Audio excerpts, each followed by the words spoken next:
Good morning. Good morning, wahoo wah. Anyone got a little energy they can loan me this morning? So how many of you attended last night's bicentennial celebration? Wasn't that fabulous? Oh my God.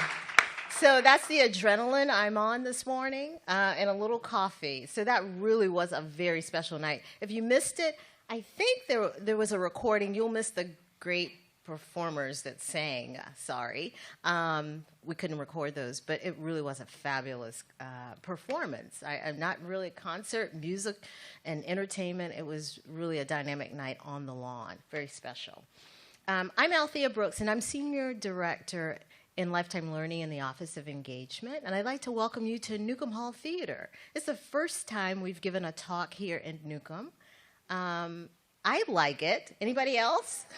Yes. Also, you had a very special breakfast this morning, not your normal bagel and coffee. Yeah? All right, we're returning to the bagels and coffees on the 21st, so don't get used to that. So we partner with the Alumni Association. We're not at Alumni Hall today. We're here in this very special theater for bicentennial, so welcome. We have a fantastic, wonderful speaker this morning. He's world-renowned. Last year, he spent the entire year at Oxford University, but he's back with us this year, and we are really excited just to have him speak with us this morning on Thomas Jefferson. So I'm going to turn the mic over in just a second. Just a couple of things before we begin. The bookstore is out. Bookstore will be selling, University Bookstore will be selling Alan Taylor's book, and he'll be signing books afterwards. So hopefully you'll pick up a copy and buy one for a friend. Especially after you hear this great talk. We've passed out those wonderful orange feedback cards. We'd love to hear from you. That will help us in planning next year's More Than the Score. We're already thinking about speakers, so give us your thoughts on that. Cell phones, go ahead and power down for the morning. Turn it off and enjoy the talk. And we are recording today. We are doing a live feed for those that could not be with us today. Patrick Stanley, our manager for digital programs. He's here and he's doing a video recording. And then we also have our podcast that will be available for download in the next few days or a week or so. I'm going to turn things over to Cindy Fredericks. And just so you know, Cindy is my direct report. I report to her. She is Associate Vice President for the Office of Engagement. She is a powerhouse and full of energy. She's the extrovert in our office. I'm the introvert. She's always full of energy. So she'll be introducing our speaker. I hope you're excited about the game today. So anyone who's going to the game, who's going to the game today? Okay, just so you know, you need a clear plastic bag, ladies. You can't take your purses into the game. So if you don't have that clear plastic bag, you'll want to downsize and put things into your pockets. So you can't, I think you can take like a 4x6 little wallet or something like that, but no big purses allowed in the game. So I don't want you to get to the stadium and have to turn around and take your purses back. So just remember that. Let me make sure I didn't have any other notes here. I think that's it. My time's up. So thank you for being here. Wahoo wah.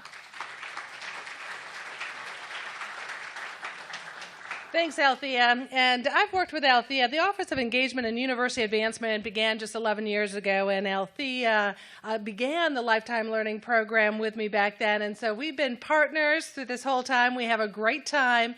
And we have a great time because our alumni parents and friends are so interested in connecting with each other and continuing their learning at this great institution that is celebrating 200 years. So I thank you for your commitment. I've had a chance to speak with several of you this morning, and what gets Althea and I up every day is to be able to provide these wonderful programs for you. So thank you for participating and welcome. But now it's my pleasure to introduce our speaker. Alan Taylor is the University of Virginia's Thomas Jefferson Memorial Foundation Professor of History. A graduate of Colby College and Brandeis University, Mr. Taylor is an award-winning teacher, scholar, and author. Prior to joining the faculty at UVA, Mr. Taylor taught at the University of California, Davis and Boston University. In 2002, he won the UC Davis Award for Teaching and Scholarly Achievement and the Phi Beta Kappa Northern California Association Teaching Excellence Award. In 2016, he was elected to the American Academy of Arts and Sciences. Alan Taylor is highly regarded as a historian and is described as a pioneer in microhistory, which examines episodes, places, and small groups of people so that broader meanings become apparent. Mr. Taylor has published 9 books, including The Eternal Enemy, Slavery and War in Virginia, and William Cooperstown, Power and Persuasion on the Frontier of the Early Republic. Both of these books won a Pulitzer Prize, and this recognition places Mr. Taylor in a very elite group of individuals who have received 2 Pulitzer Prize awards. We are so honored to have Mr. Taylor join us for our very special bicentennial More Than the Score lecture, and please join me in giving Alan a very warm welcome.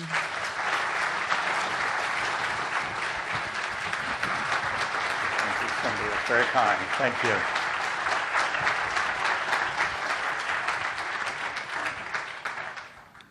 Thank you very much for that very kind introduction, and I'm appreciative to Althea and Cindy for arranging all of this, and grateful to all of you for coming in this morning. So a lot of people have asked me why I chose to come to the University of Virginia. Now, I know that that is a dumb question to all of you. And one reason is because it's a public university, which is committed to excellence. And so an opportunity to teach at a university like Virginia is an opportunity to participate in the central mission of the United States, which is to provide social mobility and opportunity to all. And the second reason is I'd met a lot of UVA alums, and every single one of them loved their experience here and remained very loyal to the institution on a level that was different than I had heard from any other university. So it has been a great opportunity for me to come here.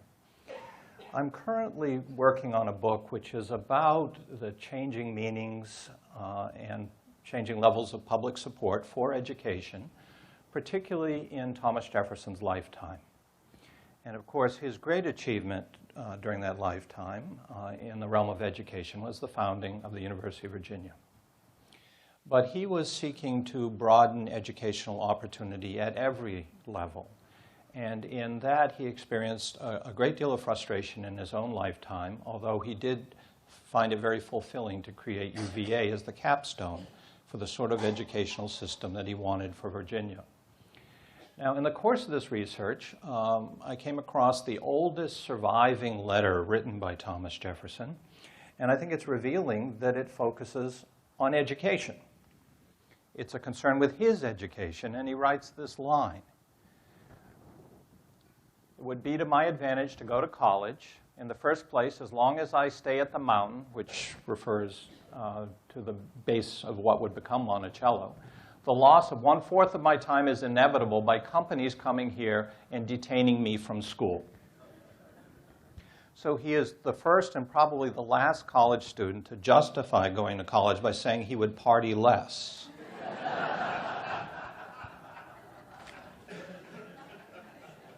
Thomas Jefferson was a very unusual man. And although he did study extremely hard, it wasn't all study when he went to the College of William and Mary. Indeed, when he... If I can get this to go forward, maybe not. It's supposed to be on. Let me try using the computer. Well, this is the one I wanted. Okay. So I can just make it work by hand here. But thank you, Alfie. Okay. I'm a historian for a reason. I'm more comfortable with technology of the 18th century.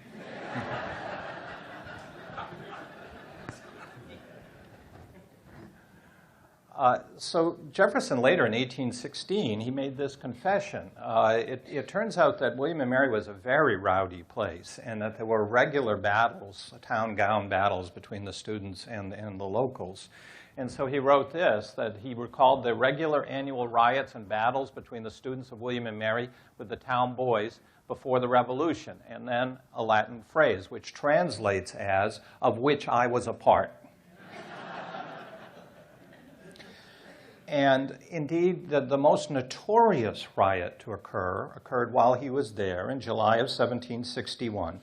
The clash began when some students, and I don't know whether Jefferson was one of them, was attending Sunday services in the parish church, and they were sitting in the gallery. And for some reason, they began spitting and, according to one account, urinating on the townspeople below. Again, I did not say Jefferson was one of them. They were chased out of the church by angry villagers, and they retreated to the college, where the college professors decided this was a grave insult, how the students had been treated. So the professors armed themselves with cutlasses and pistols and led the students in a counterattack on the town. And they were victorious in defeating the young men of the town, basically beating them up. And they took 2 of them back as prisoners and then whipped them at the college while the collegians drank, quote, bumbo and Madeira. I want to assure you, nothing like that goes on at UVA today. Now, Jefferson had a powerful sense then that the revolution needed to rearrange things in Virginia, including education, because like everyone in a leadership position of his generation, they believed that education helped to prepare the next generation, and it could reshape that generation in positive ways. The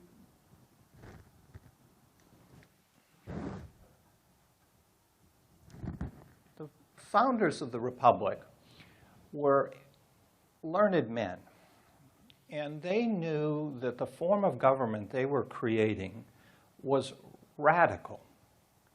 They were creating a republic, which is a government based on the premise that sovereignty derives from the body of the citizens, from the people. This is very different from all the other governments in the world of that time, which were primarily monarchies and aristocracies. And they were also embarking on this experiment in a confederation of 13 states, all of them with republican governments, newly created by the Revolution. And so this is a republican form of government on a geographic scale unprecedented in human history.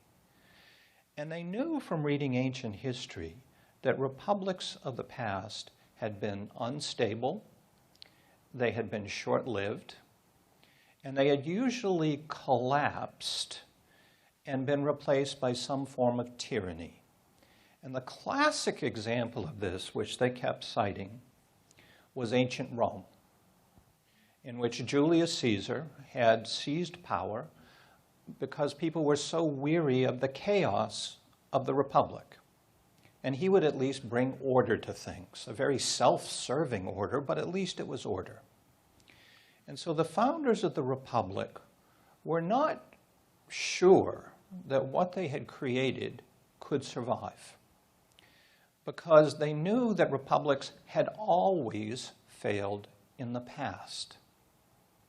And they knew that the republic they created was the only one like it in the world.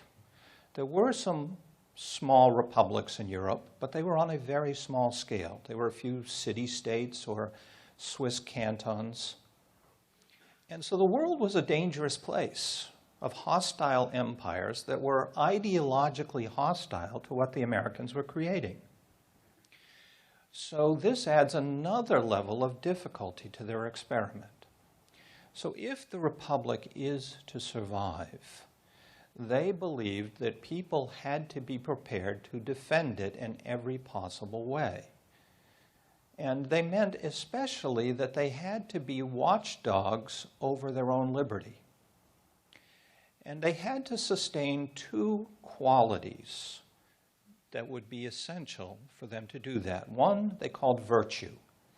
Now, virtue is a word today that means somewhat different than what they meant in the 18th century. Virtue meant a devotion to the common good, a devotion to the common good of your country that transcended your individual self-interest. And they understood that individual self-interest was natural to people. And so they had to learn virtue. They had to learn the capacity to think of a common good bigger than themselves and devote themselves to it if the republic was to last. So this is a learned behavior rather than a natural instinct. The second was rational inquiry, an ability to think through evidence to reach conclusions that made sense, because they knew that people would read and hear many different things and they would have to decide between them. And what would be the basis of decision? Would it be prejudice? Would it be emotion? Or would it be reason? And Jefferson very much hoped it would be reason.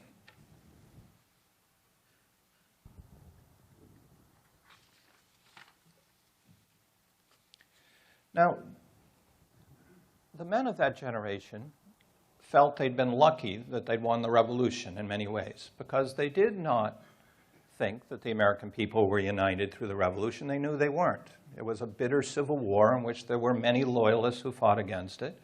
They also knew that by the end of the war, many Americans were sitting out on the sidelines and not helping the war effort as it became more difficult.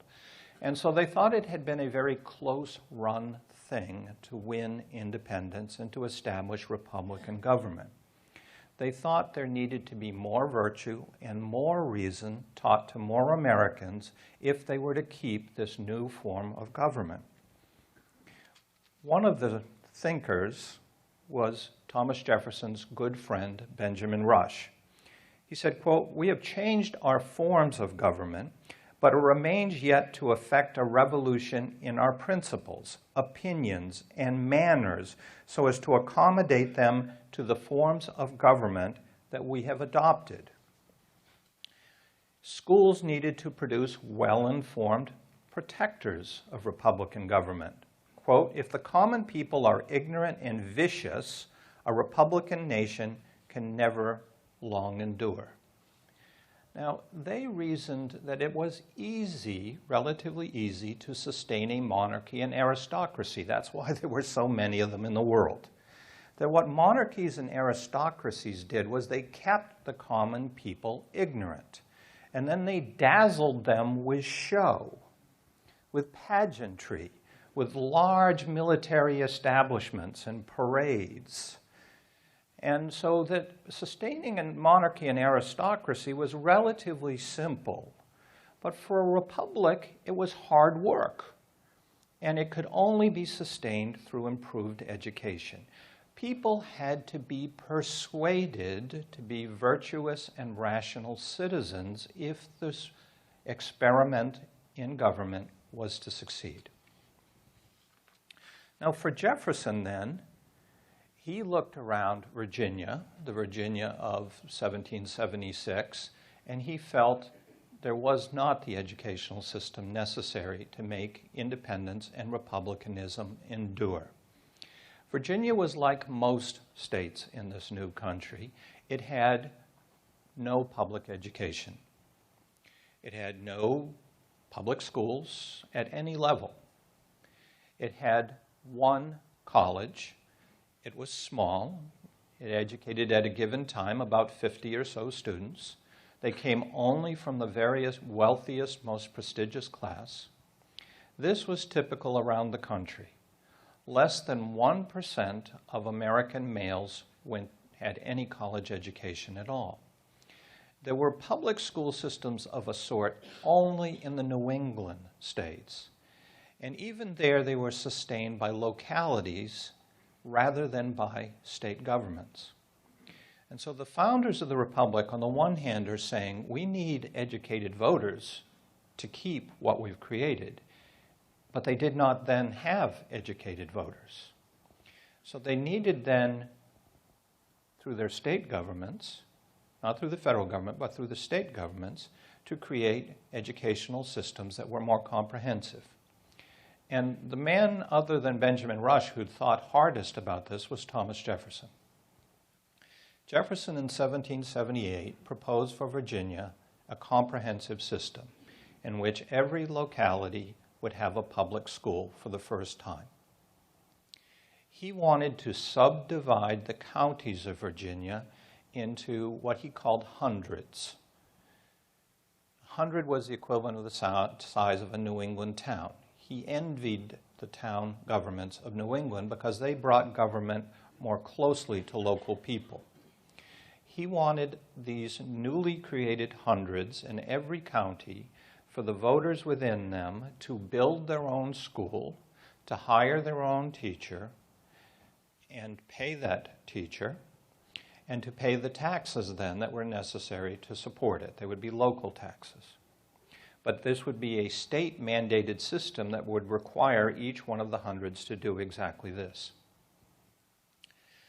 Then he wanted there to be a smaller subset of academies, the equivalent of what we would call a high school.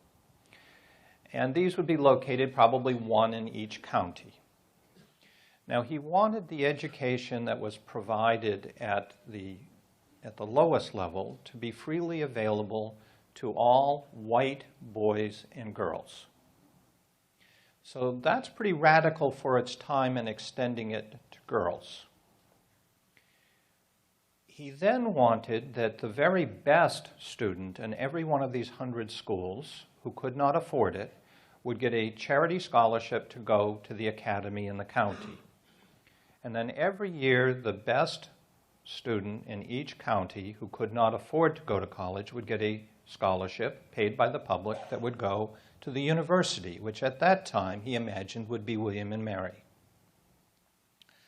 So this is a radical feature, that there is an opportunity for people who do not have the means for higher education to receive public funding to go and do so. Now, it would be a relatively small number. Now, Jefferson himself was a man born into a family of wealth and prestige and privilege, but he also developed a great sense of responsibility. So he liked to make a distinction between what he saw as the artificial aristocracy, which was just an aristocracy of wealth and was selfish, and what he called a natural aristocracy, who were men of ability, who proved their ability by their devotion to the public. And it would be certified by running for office and having the voters say, yes, you are the person to lead us. So Jefferson is believing that his educational system will achieve two political goals. And he defined the purpose of this system primarily in political terms. On the one hand, what it's to do is to prepare the voters of Virginia to be informed voters who will determine who are the natural aristocrats who should govern the state. Second, it is to train the very best and the brightest of Virginia to be those leaders who will be devoted to the public good. Now, this is a system that Jefferson insisted would promote the right level of social mobility. He said, quote, "Worth and genius sought out from every condition of life and completely prepared by education for defeating the competition of wealth and birth for public trusts."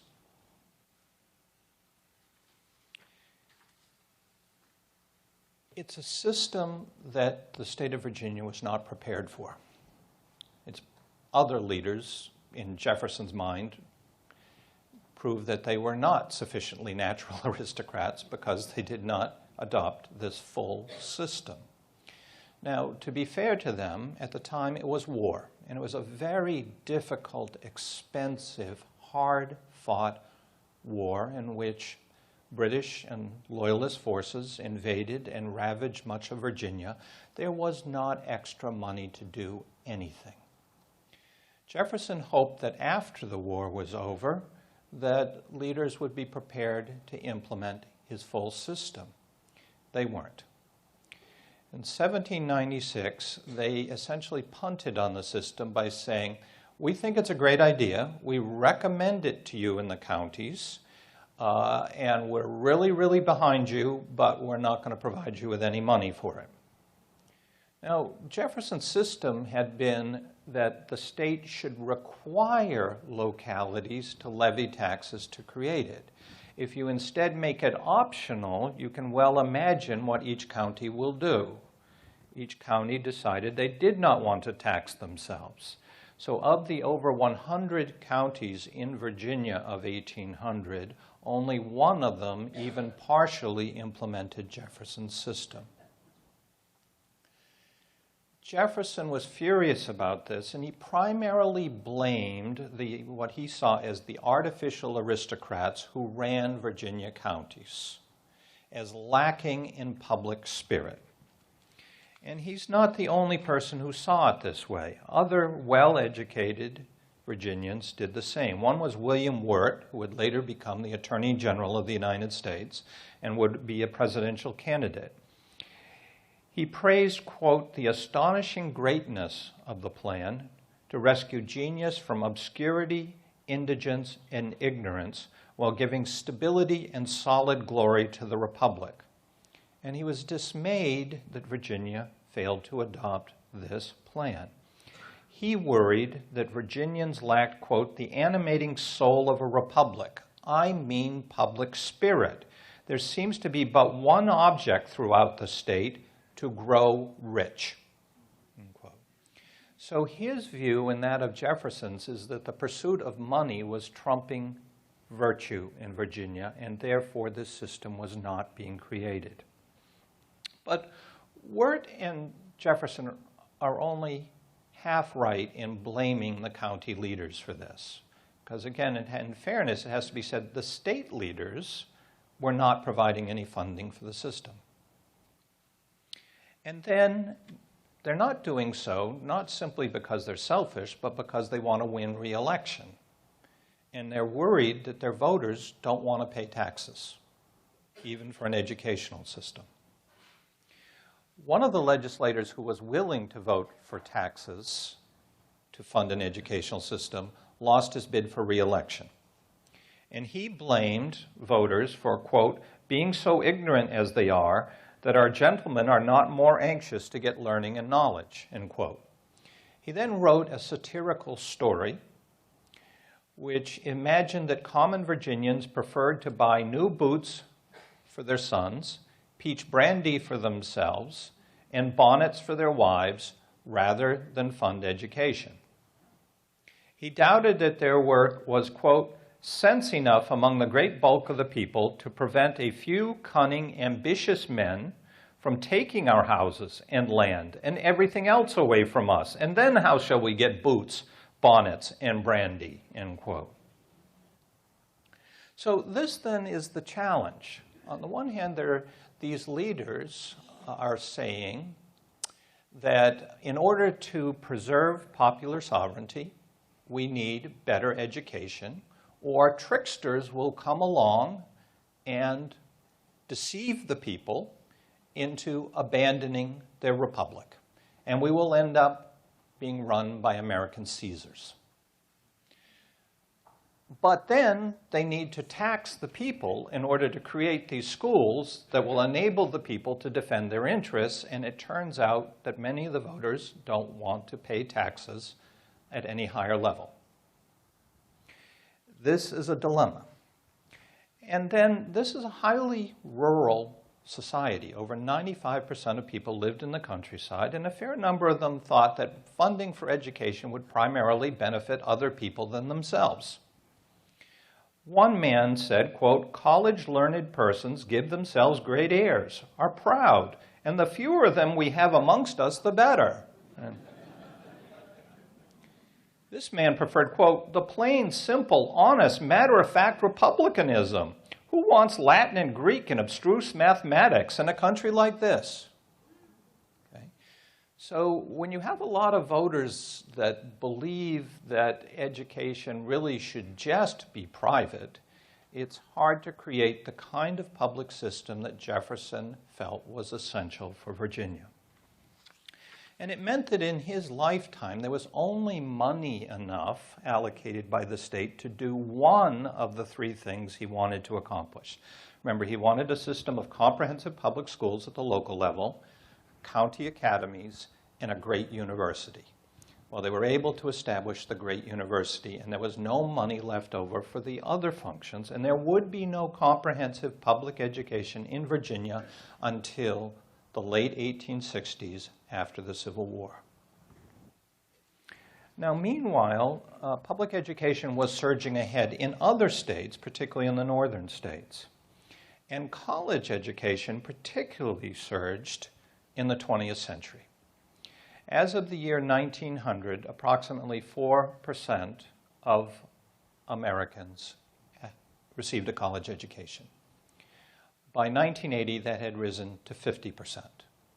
So there is a dramatic expansion of higher education, particularly in the 20th century.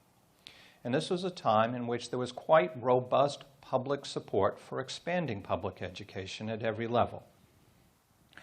Along the way, the justification for higher education shifted. So I have been speaking about how the founders imagined justifying education in political terms, that it was necessary to save the republic. It was necessary to teach core values of virtue and of reason. It was necessary to teach this broadly so that the electorate was well educated in these basic habits of mind. But it's also necessary to train leaders so that they will preserve the republic rather than pursue their own self-interest. But in the 20th century, there's been a shift in how education, particularly college education, has been justified. And it's been away from an emphasis on political purpose toward economic benefit. So increasingly, when you see defenses of investment, especially in public higher education, it's been for the economic growth benefit in the aggregate, but it's been especially in terms of the enhanced income potential that students can make in their lifetime. And so you'll often see these pieces that will run that will say something along the orders of, as one recent piece in the New York Times, recent meaning last year, said that a college graduate could expect to make $500,000 more in their life than if that person had not gone. Now, this argument is, I would argue, necessary but not sufficient to sustain public education. I'm not arguing that it's wrong. I do think people can enrich themselves individually in every possible way, but not just financially by going to college. The problem comes when our public discourse says that's the only justification. Because what it does is it redefines what had been a public good into simply an individual benefit. And if you do that, then it is all too tempting for legislators when they have to make tough funding decisions to say, well, you know who should pay for college education? It should just be the individual who's benefiting from it. And so in recent years, particularly after every recession, there have been massive budget cuts that have hurt public education and especially public higher education. So since the 2008 election across the nation, there have been 17% cuts. What this has meant is that students are more dependent than ever before on student loans. And the debt burdens for students are becoming quite alarmingly high. It averaged in 2016 $37,000 in debt per student. Now, this does have a collective drag on the economy because people who have to pay off these debts, they therefore delay making other purchases in their lives, such as house purchases. Now, it would be much worse if not for the enhanced donations that come from alums who have helped to soften this blow for many students, making financial aid more widely available. But it is a general problem in education now that the public in general sees this more as a private benefit than a public good. So I want to say that we would all benefit if we returned to the message of the founders to supplement the economic argument for higher education. There are public benefits from having well-educated people in a state, and these benefits are not restricted just to the people who receive that education. They do generate economic growth for the entire state. They may improve the culture of the state. They certainly can reduce crime rates to have better educated people at every level. And so I just want to then close not with words from Thomas Jefferson, but with Benjamin Franklin, who is alleged to have said right after completing the federal Constitution, when he was accosted by a woman in the street of Philadelphia, "What exactly have you created?" And he replied, quote, "A republic, madam, if you can keep it," end quote. Keeping it has always depended on accessible education, now more than ever. Thank you.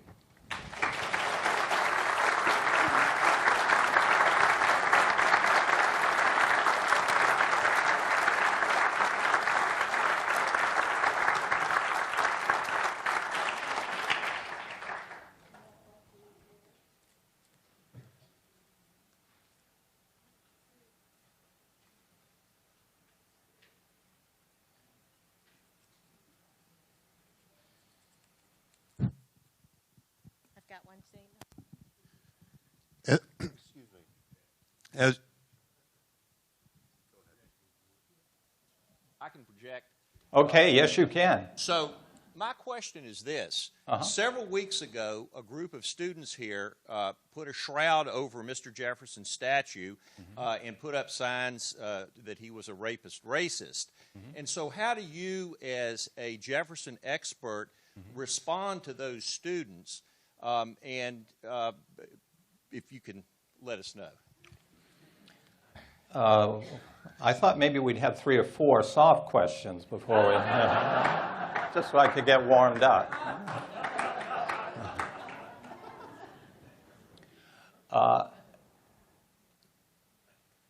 Jefferson was a great believer in free speech. And so I think Jefferson, on the one hand, would, he also was not one that ever expected statues would be put up to himself. On the one hand, what the basic principle the students were operating on, and again, it's not all students who put that up. It was a small group of students. There were students who were very concerned about things that are going on in this country, and they chose to express their concerns in a way that is very controversial, provocative. And they did so because they wanted to call attention to other issues. The problem has been that instead we're focused on their showing disrespect for Thomas Jefferson. And so I regret that that has become the message that's taken away from it. So I don't think they achieved what they wanted to achieve by putting it up. So I think it was a mistake. But again, I don't want to take away from the things they're concerned about. I don't think that Jefferson is the great source for everything that's wrong in this country.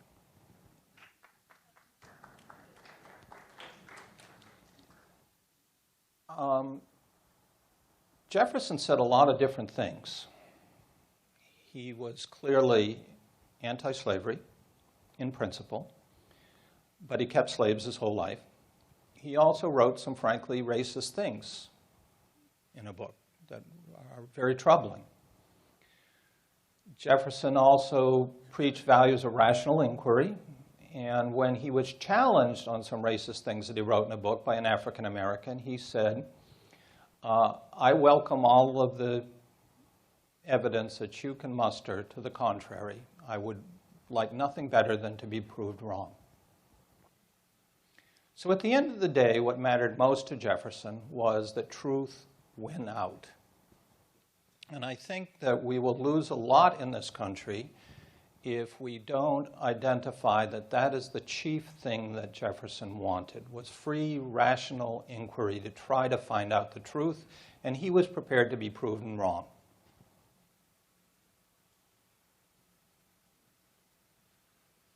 So, as you probably, I'm sure you, and you even stated that the legislature has continued to decrease the amount of money that's going to higher education.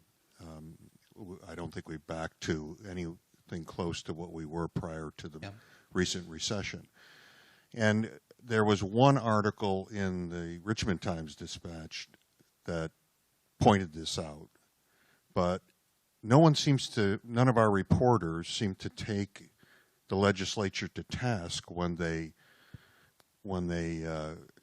blame the universities for increasing tuition, while at the same time they've pulled money from the university. How do you, and this sort of ties in with your most recent comment here, it seems that there doesn't seem to be much attempt at being objective in reporting. There seems to be one side that seems to be focused on, and sometimes, as you pointed out here, it's counter to the actual intent of the people, the statement that people want to make. So my question really is, how do we return education to the kind of thing that Jefferson would have intended, and that is to have people who would be interested in actually getting at the truth? Well, I would say, I know a lot of faculty members at UVA, and I know lots of students at UVA, and I would say that there is a commitment to doing that here, and there has been at other universities I've taught at. I think the problem comes that there is a disconnect between the university and the public. Now, there's not a disconnect with those of you who are alums, but there are some Virginia Tech grads out there.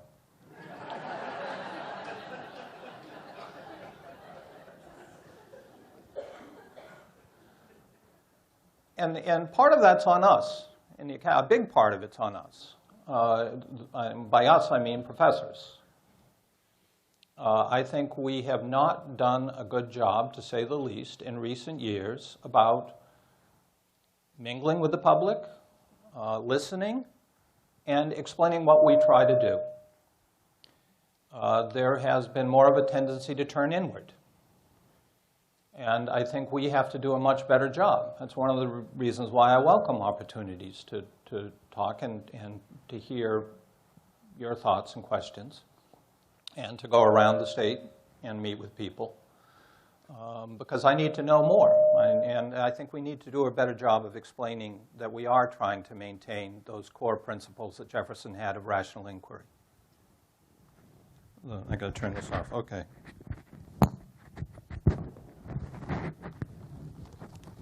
Did that respond to your question? Okay. Got one back. About 10 miles west of Richmond on River Road is Tuckahoe Plantation, and the folks who run Tuckahoe Plantation will tell you that Jefferson's earliest formal education occurred there. I'm wondering, what do we know of a factual nature about that education, and how did his earliest education compare to that of the other founders? Well, his first school he went to was at Tuckahoe Plantation. This was a common phenomena.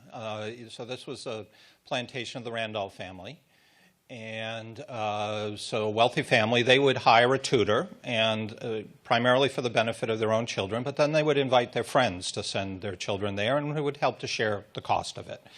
And so these would be small schools. They'd be conducted in very small, specialized buildings. They would be for the families of these of wealthy people.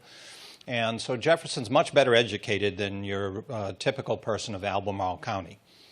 How does it compare to other founders? Well, he then went on to the equivalent of an academy that was taught here in Albemarle County by Parson Mowry, and he described it as an excellent scholar, an excellent classical scholar, knew Latin, knew Greek, and those languages were essential if you really wanted to distinguish yourself as belonging to the highest class. And that enabled him then to go to the College of William and Mary, where everybody was expected to know some Latin and Greek.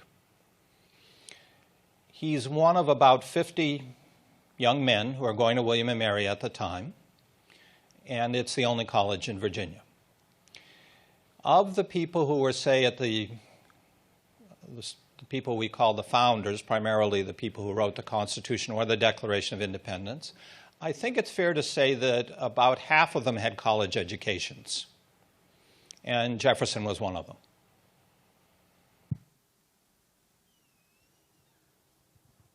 Good morning. Good morning. Thank you for being here to mingle with us. It's easy to understand now why this was a sellout this morning. And I want you to know you've inspired me to go to the bookstore and buy a bonnet. And some brandy, I hope. Yeah, they'll get in trouble. Okay. It feels like we, as a country, could use a booster shot of both virtue and reason. Mm-hmm. And if our national leadership needed remedial training in those things 230-ish years ago, they sure as hell do now. Mm-hmm. So will your next book address that? Might you offer any suggestions for how we can bring those priorities forward? Well, you're assuming that national leaders read books.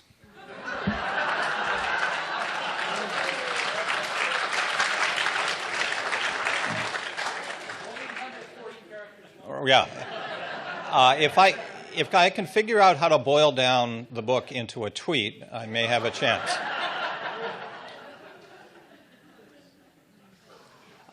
Your question's a serious one. One would like to think that history would inform how we think about serious issues in this country. And I think we would do a better job about addressing serious questions in a serious way. And I think we don't sufficiently engage with these important issues in a truly serious way in our public discourse. I think too often there's an attempt to shout down perspectives we don't agree with. There is a tendency to be dismissive of objectivity, to say it's not possible, and therefore any opinion is as good as any other opinion, which means just whoever can shout loudest will prevail. I do think that the issues facing this country are so serious. They've always been serious. Right? This is a country that's dealt with a lot of major problems in every generation and has done so most of the time pretty well. And they've done so because I think at the end of the day, there was a certain commitment to a kind of rational weighing of the evidence to reach conclusions and to reach compromises. And now it seems like compromise is just a dirty word, that you're a sellout if you make any compromise with the other side. Well, you can't govern this country. The constitutional framework is one that was meant to inhibit anything getting done unless there was a kind of broad consensus. And that's where we're at. So on the one hand, I would like for history to inform and to get people to see the virtues of compromise and of listening. But given the state of things, there's not a lot of evidence that reading a history book is going to change that. What's going to change it is voters expecting better than they're getting right now at every level of government.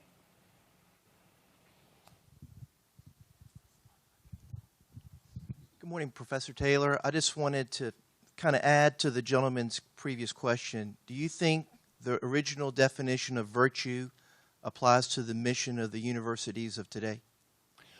I think it should. I do think that if we're just We're bombarded in our culture by messages that are about individual consumption, and that we're supposed to measure our worth in terms of the things we own. And so I think you need some other set of values, whatever they can be, and they can be a variety of ones. I don't think the university should teach one kind of canonical set of virtues and say this is the only way to be virtuous. But I do think the university should encourage young people to think about what do you define as the common good in this country, and what can you do to help to achieve it in your lifetime.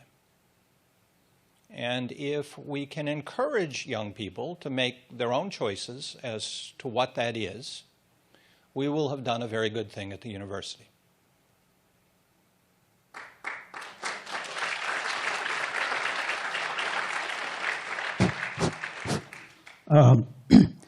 I have a question back to history about Jefferson's education at his time. But first, I would like to make a comment that reporters report, and the gentleman's concerns should be addressed on the editorial pages, and have been, even in the notoriously conservative Richmond Times-Dispatch, as far as education's role currently.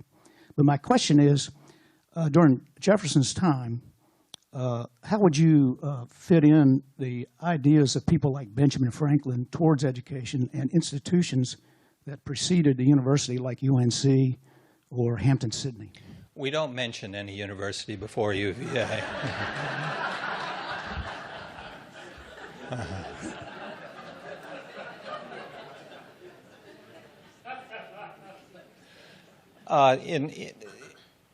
Virginians were not united in politics or in religion of that time. So Hampton-Sydney was founded primarily by Presbyterians. And Jefferson was not fond of Presbyterians, and they weren't fond of Jefferson. So Jefferson wanted to provide something that would be different. There was a reason. He wanted a very secular university. And UNC was founded for many of the reasons that Virginia was. The Virginians, one of the reasons why they were always willing to open their pockets a bit to fund this is they become persuaded that there are young people going to college in the North, that they are learning the wrong ideas. And they want to come back and change Virginia. So we would like for the voters to have been entirely enlightened, progressive, and thinking why they were funding this, but the reality is that there were mixed motives. And UNC was just ahead of Virginia in deciding they needed to keep their young men at home. And so public universities were actually created in the South before they were created in the North. But they were primarily concerned out of a certain defensiveness about regional identity that they felt was being challenged if their young men went off to northern institutions. It was an exaggerated fear because those young men, a large number of them did go to Harvard, Yale, Princeton, and they almost all came back to Virginia and remained good, true sons of Virginia or North Carolina. But it was the fear.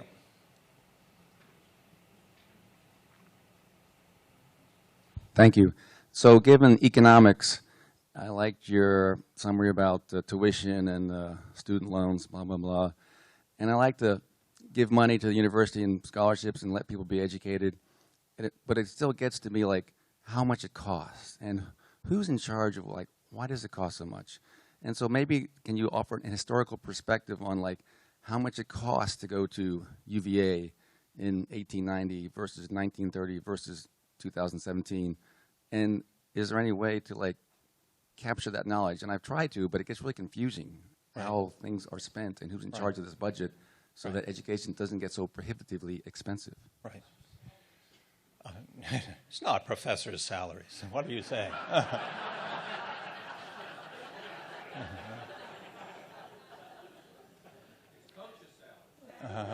Okay.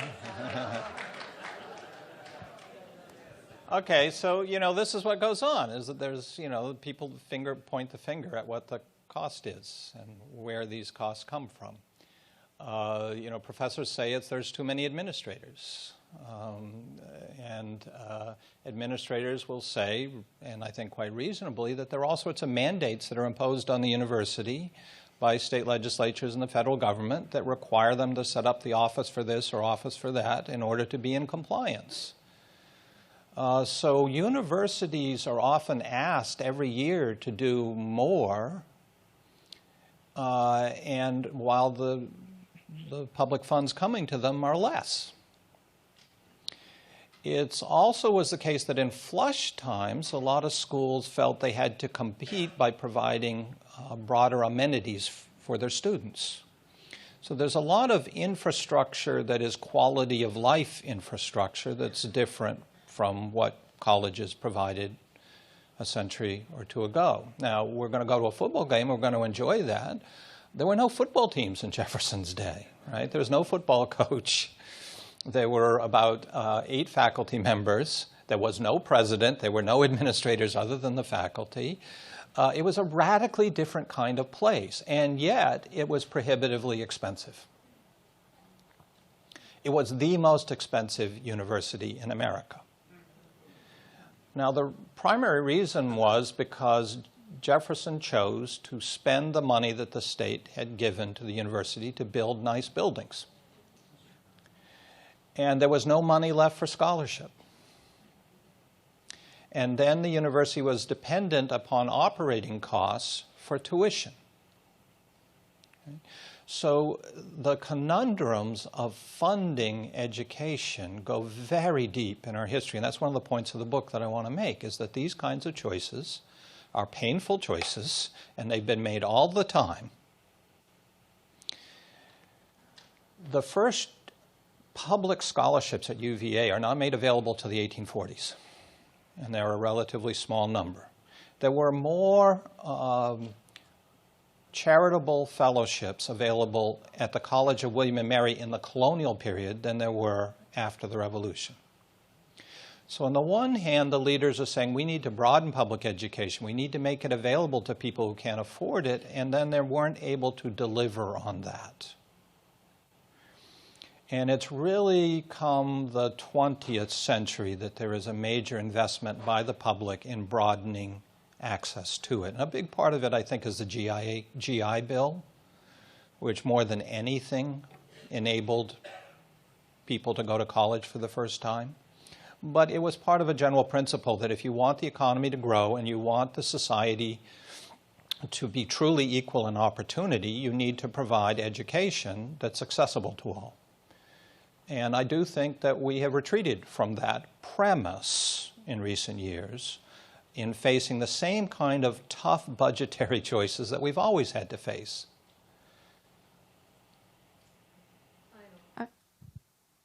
One last question.